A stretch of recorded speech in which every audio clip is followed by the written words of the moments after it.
Hello everyone, welcome back to a new mini vlog series.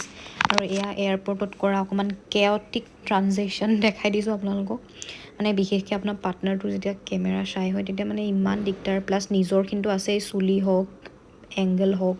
মানে whatever বাৰু video' বনাই finally ফ্লাইটখন board কৰিলোঁ গুৱাহাটী ইণ্টাৰনেশ্যনেল এয়াৰপৰ্টৰ পৰা towards our second international trip বহুত বেছি এক্সাইটেড হৈ আছিলোঁ কিন্তু লগতে ফাটিও আছিলে বহুত বেছি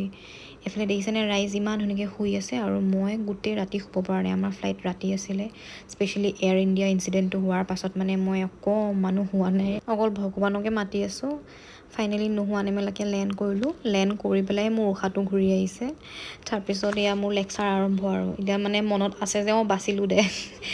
বাৰু যি কি নহওক এয়াৰপৰ্টৰ পৰা ওলাই পেলাই আমি ডাইৰেক্ট বাছ ল'বলৈ গৈ আছোঁ বাছেদি যাম আমাৰ হোটেললৈ আমি হোটেল আহি পালোহি এতিয়া কিন্তু তাহাঁতি কৈছে যে আমি এতিয়া চেক ইন কৰিব নোৱাৰোঁ আমাৰ চেক ইন টাইম যিহেতু 2টা হয় তো ইয়াতে 2টাতে কৰিব লাগিব মানুহ আছে আৰু এতিয়া বাজিছে 9টা চ' আমি ভাবিছোঁ ফ্ৰেছ আপ হ'লোঁ মই ফ্ৰেছ আপ হ'লোঁ প্ৰিন্সে ফ্ৰেছ আপ হ'বলৈ গৈছে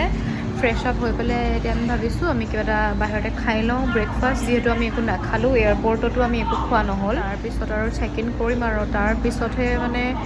গা পা ভালকৈ ধুই পেলাই আকৌ ওলাবলৈ হ'লেই আৰু খোৱা টাইম নাই আৰু আজি শুবলৈ নাপালোঁ আৰু গাইজ উপায়তো নাই বহুত বেছি ফ্ৰাষ্ট্ৰেশ্যন হৈ গৈছিলে হোটেলৰ মেম্বাৰ্ছখিনিৰ ওপৰত মানে কিন্তু প্ৰিন্সে ইমান ধুনীয়া কেফে এখনলৈ লৈ আহিছে ওচৰতে আৰু সি খাইছে কোকোনাট ৱাটাৰ মই মানে কৈছোঁ কোক এটা মোক লাগিবই ভাই তাৰপিছত এয়া মই অৰ্ডাৰ কৰিছিলোঁ চিকেন ফ্ৰাইড ৰাইচ আৰু প্ৰিন্সে কৰিছিলে কিবা পৰ্ক প্লেটাৰ এটা বহুত বেছি টেষ্টি আছিলে দুইটাই মোৰ সেইটো খাই পেলাই যে অকণমান মনটো ভাল লাগি গৈছে আৰু মানে শান্তি লাগিছে যে হ'ব দে খানাটোতো ভাল খালোঁ তাৰপিছত এয়া খাই পেলাই আমি অকণমান এনেই এক্সপ্ল'ৰ কৰিলোঁ অকণমান ওচৰতে আৰু কিবা কিবি তাৰপিছত হোটেল আহিলোঁ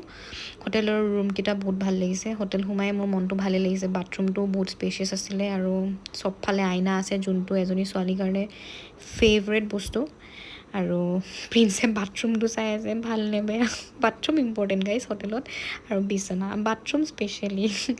আৰু আমাৰ হোটেলখনৰ নাম আছিলে চাইট্ৰাছ আৰু আছিলে সুকুমভিট 11ত বহুত বেছি ধুনীয়া স্পেচিয়াছ আৰু ক্লিন চ' সেইকাৰণে ভাল লাগিলে 4 ষ্টাৰ আছিলে বহুত বেছি ধুনীয়া